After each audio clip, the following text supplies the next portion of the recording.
살펴보겠습니다.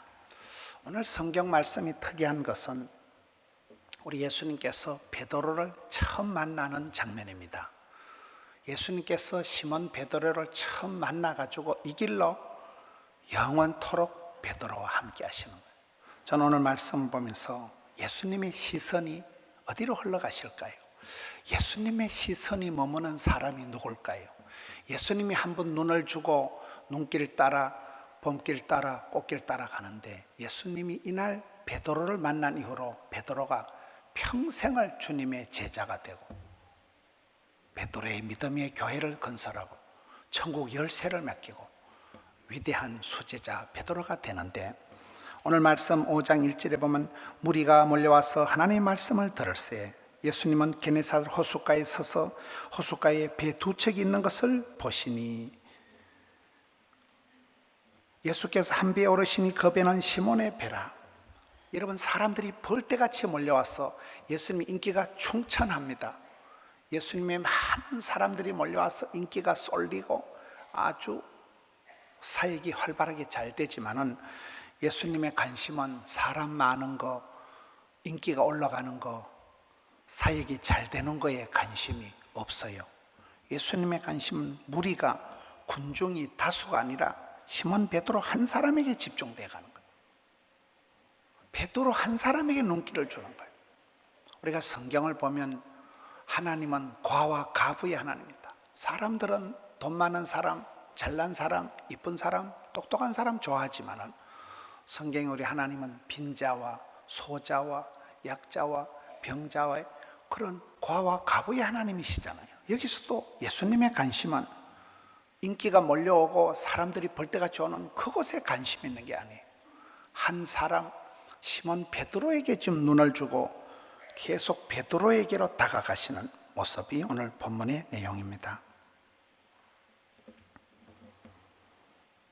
사람은 그 사람의 관심이 중요합니다. 어디로 시선이 흘러가느냐, 어디로 마음을 두느냐가 중요한데, 저는 오늘 본문의 말씀을 보면서 가장 특징적인 것이, 사람들은 인기 많은 거, 돈 잘 버는 거, 뭐든지 좋은 걸 좋아하는데 예수님은 왜 자꾸 이렇게 무리를 떠나서 많은 인기가 쏠리는 곳을 외면하고 별로 형편없는 사람 베드로에게 집중하실까요? 이런 베드로는 대단한 사람이 아니에요. 갈릴리 수산고등학교를 나온 적도 없고, 미국 어떤 연구소에서 조사를 하는데 예수님 12제자를 컴퓨터에 다 입력을 해보니까 제일 점수가 잘 나온 사람은 가룟 유다라는 거예요. 가룟 유다 알아요? 가룟 유다는 똑똑하고 열심 당원이고 스펙이 좋은 사람이 가룟 유다예요. 그런 제주꾼 가룟 유다는 예수님 팔아먹는 데 1등 했지만은 점수가 제일 떨어지는 사람이 베드로라는 거예요. 무식한 베드로. 성격이 천방지축이요, 돈키호테예요. 베드로는 여러분 예수님 말귀를 거의 못 알아듣는 사람이에요. 스펙이 없는 사람, 배경이 없는 사람, 바닷가에 물고기나 잡는 사람, 산에 태어났으면 나무꾼이고 들에 태어났으면 농사꾼일 사람이 이 베드로잖아요. 나중에 보면 이 베드로가 예수님께서 야 이 사탄아 물러가라, 베드로가 막 사탄이 되기도 하다가 예수님 말씀을 못 알아들어서 거의 예수님 가르치는 거하고 반대로 나가는 게 베드로입니다. 겟세마네 동산에 기도하고 깨어있어라 하면 자빠져 자고, 일어나 가자 하면 칼 뽑아가지고 말고기나 쇠리 자르고, 전체적인 베드로의 일생은 천방지축이에요. 좌충우돌이에요. 돈키호테예요. 성격이 불같은 성격이에요. 예수님의 수제자로서 자질이 없는 사람이지만 우리가 성경을 자세히 보면 바울의 수제자, 바울의 믿음의 아들 디모데도 약해 빠지니까 디모데가 쓰임 받는 거예요. 자존심이 강하고 머리가 똑똑하면요, 하나님을 안 믿어요. 지대가리를 믿어요. 여러분, 예수님께서 이 베드로에게 시선을 고정하시고 오늘 본문의 말씀은 예수님의 시선이 어디로 흘러가느냐, 거기에 따라서 베드로가 어떻게 반응하고 변화되어 가느냐가 오늘 본문의 핵심입니다. 이 베드로가 나중에 설교 한판 할 때 3,000명이 회개하는 역사가 벌어지잖아요. 우리가 구할 때 5,000명, 이거 쉬운 겁니다. 이거 간단한 게 5,000명이에요. 베드로는 그 무식한 베드로가 그 시대 예루살렘 시민이 몽땅 한 2만 명밖에 안 된다 하는데 하룻밤새 3,000명을 회개시키고 세례를 줬다니까요. 그러니 누가 이 베드로를 무식하다 하는, 이 베드로에게 천국 열쇠를 맡기십니다. 여러분, 옛날에 할머니들이 며느리한테 아무나 곳간 자물통 맡기는 거 아니에요. 웬만한 며느리한테 안 맡깁니다. 우리 예수님께서 이 철없는 베드로, 무식한 베드로, 허물투성이 베드로를 계속 만들어가면서 재활용해가면서 기어이 천국 열쇠를 맡기시잖아요.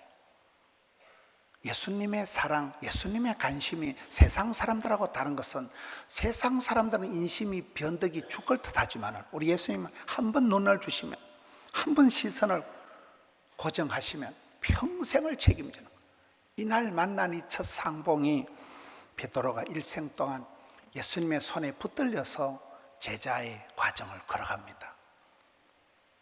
겟세마네 동산에서 기도하라면 자빠져 자고, 예수님 십자가에 달리기 전에 부인하고 저주하고 도망치고, 도무지 제자라고는 할 수가 없는 허물 많은 베드로지만 예수님께서는 이 베드로를 반응하시지 않고 조건 반사적으로, 네가 그러니까 이놈아, 내가 처음부터 선수 선발 잘못했다 이놈아, 내가 똥강아지를 키워도 네보다 낫겠다, 그런 적이 한 번도 없는 거예요.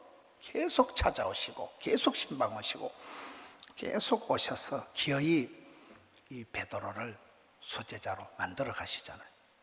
저는 이 말씀을 볼 때, 야, 우리 예수님의 시선은, 예수님은 한번 사람을 사랑할 때 책임을 지시는구나. 물고기나 잡아먹는 그런 어부였지만 사람을 낚는 어부가 되게 하리라. 사람을 낚는 어부로, 예수님의 12제자 중에 수제자로 그렇게 변화시켜 나가시는 분이 우리 예수님의 관심, 시선, 손길, 발길이 되는 것입니다. 그 예수님의 부르심, 예수님의 초청, 예수님의 소명에 반응하는 베드로의 모습이 쭉 본문에 나옵니다. 예수님께서 깊은 데로 가서 그물을 내리라. 이 말은 좀 말이 안 되는 말이에요. 적어도 바닷가에서는 베드로가 전문가입니다. 태어날 때부터 이 바닷가에서 살았던, 물고기 잡는 데는 박사요. 물고기 잡는 데 하나는 빠꼼한 사람이 베드로잖아요.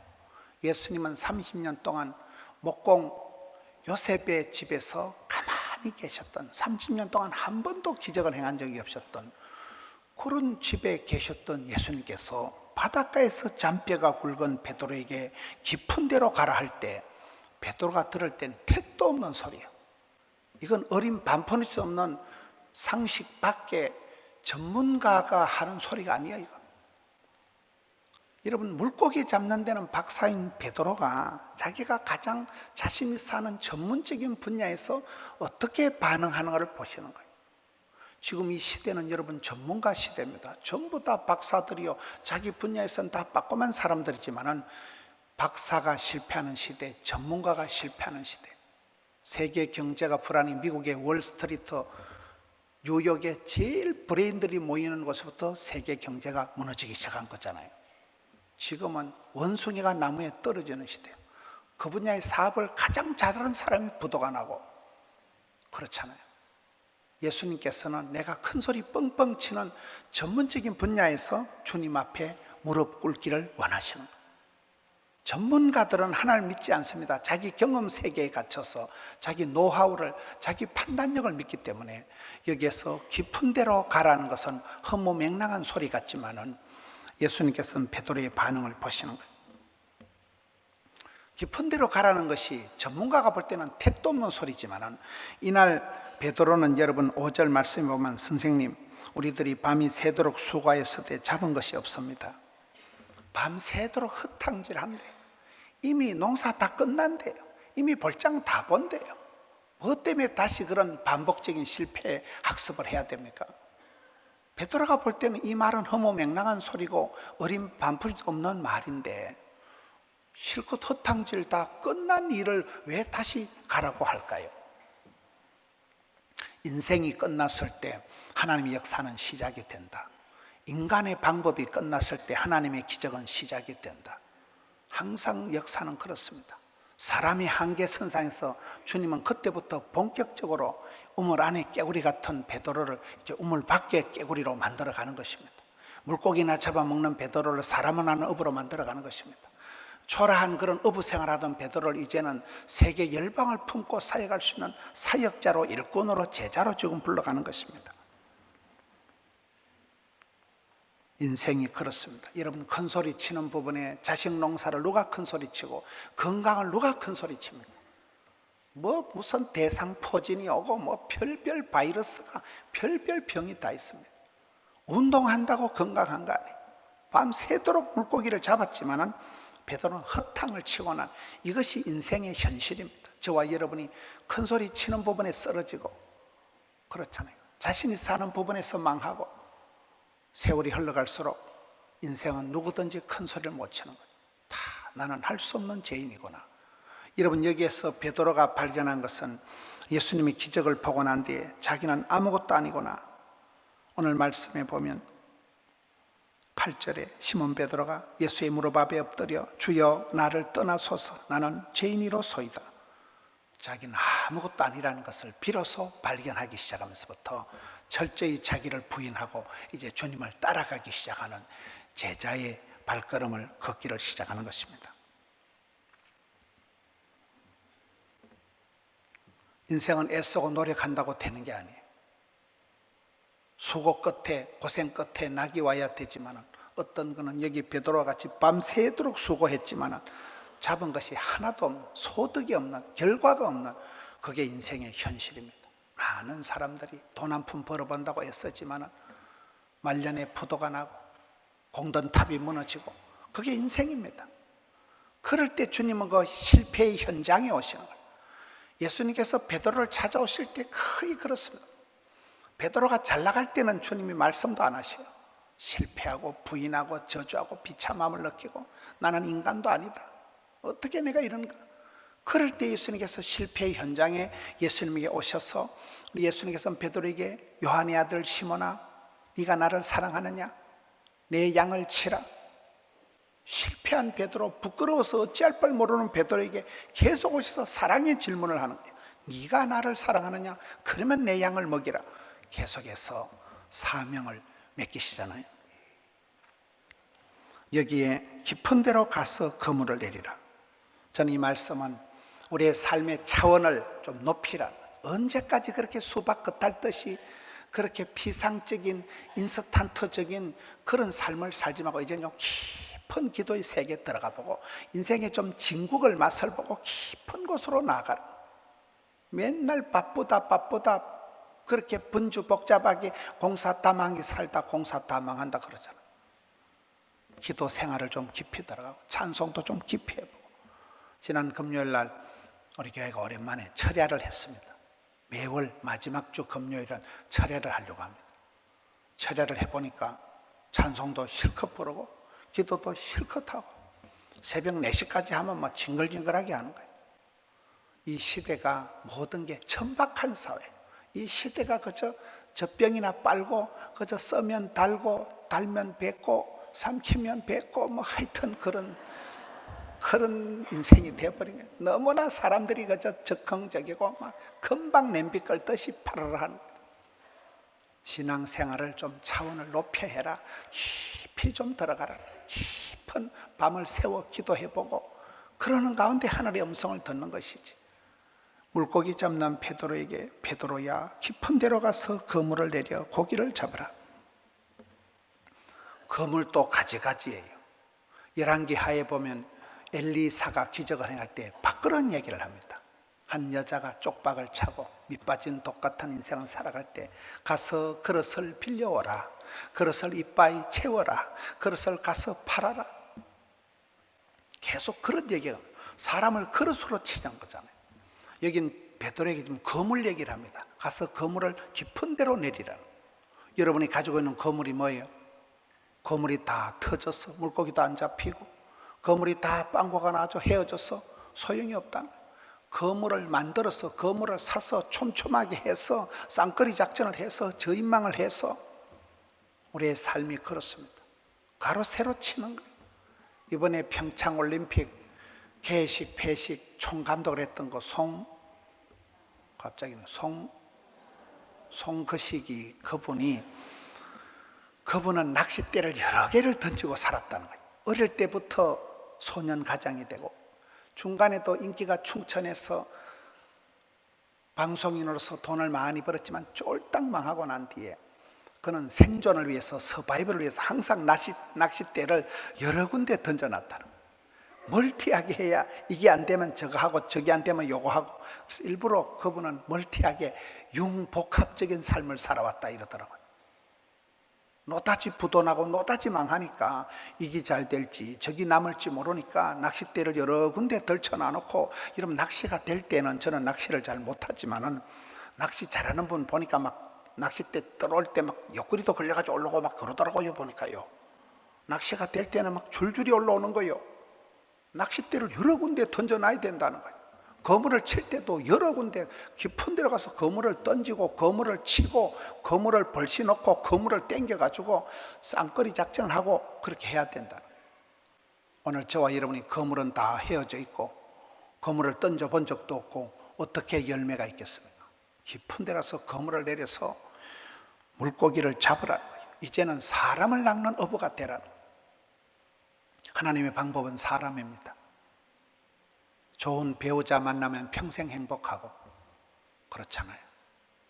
좋은 동업자를 만나면 사업이 술술 되는 것이고, 좋은 신앙의 동지, 기도의 파트너를 만나면, 참 소울메이트, 영혼의 친구를 만나면 어려울 때 힘들 때 기도해주는 그 관계 속에서 우리가 고비를 넘어가고, 이 허랑방탕한 천방직축 같은 인성이 형편이 없는 베드로가 예수님의 수제자가 되고 천국 곳간 자물통을 맡은 자가 되듯이 만남의 축복이 있는 것입니다. 사람을 낚는 어부가 되라는 거예요.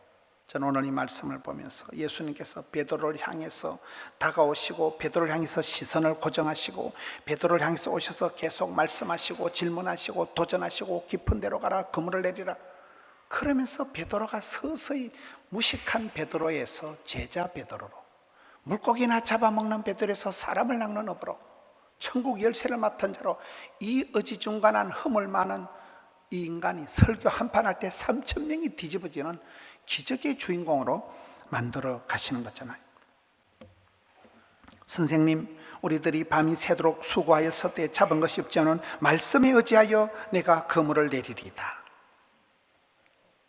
주의 말씀 의지하여, 여기서 문제가 달라지는 거예요. 여러분, 전문가들은 자기 경험 세계에 갇혀 있습니다. 자기 노하우, 자기 판단력을 굳게 믿습니다. 여기 물고기 잡는 데는 박사였던 베드로지만은 자기 경험 세계를 가지고 얘기하지 않아요. 제가 요 해봤거든요. 예수님 웃기는 소리 하지 마세요, 이렇게 하지 않고 주의 말씀을 의지해서 말씀 중심, 성경 중심, 솔라 스크립투라, 백투 더 바이블, 말씀에 의지해서 나간다. 성도의 삶은 어쩔 수 없이 말씀보다, 기도보다, 성령보다 앞서지 마라. 말씀을 붙들고 나가는 사람은 후회가 없습니다. 여러분, 말씀이 매 시간 은혜 되는 건 아니에요. 여러분, 우리가 인생을 살아갈 때 하나님 그 사람이 복을 주시기 전에 반드시 말씀을 주시는데, 그 어느 순간 내가 복 있는 사람을 보든지 새벽 기도를 하든지 설교를 듣든지 방송을 듣든지 하나님의 말씀 한 구절이 탁 가슴에 필이 꼽히면 그 말씀이 나를 질질 끌고 가는 거예요. 그 말씀 때문에 막 암병이 살아나고 죽을 병에서 살아나고, 항상 하나님은 오다 하십니다. 메시지를 먼저 주십니다. 이 베드로가 주의 말씀을 의지해서 나가는 거예요. 수십 년을 경험 세계에서 물고기 잡는데 자기 판단력을 믿고 감각적으로 물고기를 잡던 베드로가 자기의 판단력을 내려놓고 예수님 말씀을 의지해서 나가면서부터 이제 주의 말씀을 따라가는 팔로우, 주님의 제자가 되는 것입니다. 7절에 이에 다른 배에 있는 동무들에게 손짓하여 와서 도와달라. 10절에 세베대의 아들로서 시몬의 동업자인 야고보와 요한도 놀랐습니다. 독불 장군은 없어요. 혼자 살아가던 이 베드로가 비로소 이게 동무들에게 손짓해서 도와달라고, 시몬의 동업자 베드로, 야고보, 요한, 이렇게 핵심 제자들이 형성이 되는 겁니다. 우리 예수님이 이 땅에 오실 때 많은 무리를, 각색 병든 자들을 가르치고 동네방네 두루 다니시면서 무리를, 군중을, 대중을 가르치셨지만은 예수님 부활하시는 모습을 직접 본 사람은 500명이에요. 그리고 예수님이 120명이 모여서 기도하다가 성령이 떨어져서 마가의 다락방에서 초대교회가 탄생이 되잖아요. 예수님이 70 전도대를 파송하잖아요. 예수님 12제자를 부르시잖아요. 12제자 중에도 오늘 10절에 나오는 베드로, 야고보, 요한을 핵심 제자라고 합니다. 이 세 사람이 항상 예수님 옆구리 깨차고 댕긴 사람이 세 사람입니다. 이 베드로의 동업자, 베드로와 함께 물고기 잡던 이 사람들이 평생 동지가 되어서 하나님 나라의 12제자 중에도 핵심 제자가 되어서 나가는 거예요. 여러분, 우리가 살아갈 때 저는 그렇습니다. 살아가면서 가장 힘든 게 뭐냐? 사람들이 나하고 다르다는 거예요. 생각이 다르고 영성이 다르고 느낌이 다르고 모든 게 다르다는 거예요. 여러분, 같이 일을 해나가면서 전혀 반응이, 생각이, 해석이 다를 때 얼마나 당황이 됩니까? 어떻게 그럴 수가 있을까? 이런 말을 해봐도 말이 안 통합니다. 부부관계는 적과의 동침, 사랑과 전쟁. 가장 가까운 부부관계지만 가장 많이 싸우는 이유가 다르기 때문에 그런 거예요. 베드로는 혼자서 이 하나님 나라를 세울 수가 없기 때문에 하나님께서 여기에 베드로의 생각을, 사고방식을 넓혀서 이제 동지들을 붙여주는 거예요. 동무들을 붙여주셔서 동력자를 만들어 가시는, 하나님 나라를 세워가는 동력자, 파트너십을 만들어주는 게 오늘 본문의 내용입니다. 독불 장군은 없은 거예요. 얼마나 우리가 일을 할 때 대화 가능한 사람, 어울리는 사람이 돼요. 말이 통하는 사람이 돼야 되는데, 이 베드로, 물고기나 잡는 베드로를 동지들을 붙여주시고 동업자들을 붙여주시면서 베드로의 마음을 이제 예수님을 따라가는 리더십을 갖기 전에 팔로우십을, 파트너십을, 서번트십을 만들어주는 거예요. 베드로가 이렇게 독불 장군인 사람이 아니라 이제는 함께 손에 손을 잡고 하나님 나라를 세워가는 그런 제자들, 핵심 제자들, 동지들을 형성해 가는 것입니다. 그래서 이 베드로가, 물고기나 잡는 베드로가 이제 사람의 관심을 가지고 이제 후로는 네가 사람을 취하리라. 오늘 우리의 인생도 그렇습니다. 결국은 사람 농사예요. 그것이 가족이든 동업자든 사람 있고 모든 게 나오는 거예요. 하나님 방법은 사람입니다. 한 사람이 나타나면 그 사람이 재정 문제, 인사 문제, 프로그램, 시스템을 다 해결합니다. 좋은 동지를 한 명 만나면, 좋은 제자를 한 명 키우면 그 제자가 선생님이 못한 걸 다 해내는 거예요. 어디든지 한 사람이 나타나면 시스템이, 프로그램이 만들어지는 거잖아요. 사람을 낚는 업으로 만들어 가시는 거예요. 저는 이렇게 사역을 할 때 사역에 있어서 가장 핵심적인 게 뭐냐? 사람 욕심이라고 봐요. 그 사람이 사람 욕심이 있느냐 없느냐? 저는 세 가지를, 애살이 있어야 되고, 넉살이 좋아야 되고, 깡살이 있어야 된다. 애살스럽다는 것은 아주 자상하고 알뜰살뜰하고 엣지 있고 그런 사랑스러운, 러블리한 그런 애살스럽다는 표현을 아세요? 사람이 그런 사람 욕심이 있어야 돼요. 사람 한 명 전도하려고 사람을 붙들고 제자를 만들고 사람이 나오고 모든 게 되어진 거예요. 사람 욕심이 없는 사람은 말할 필요가 없는 거예요. 소기의 경일기예요. 두 번째는 넉살이 있어야 돼요. 넉살이 있다는 말은 여유가 좀 있어야 돼요. 너무 그래 깝치듯이 그렇게 살아가면 서두르면 사고나고 성급하면 후회하고 조급하면 실수한다. 마음의 여유가 너무나 없는 거예요. 좀 여유를 가지고 성령님이 역사하실 수 있도록 여유를 가지고 살아가야 돼요. 세 번째는 깡다구가 있어야 돼요. 담대해야 돼요.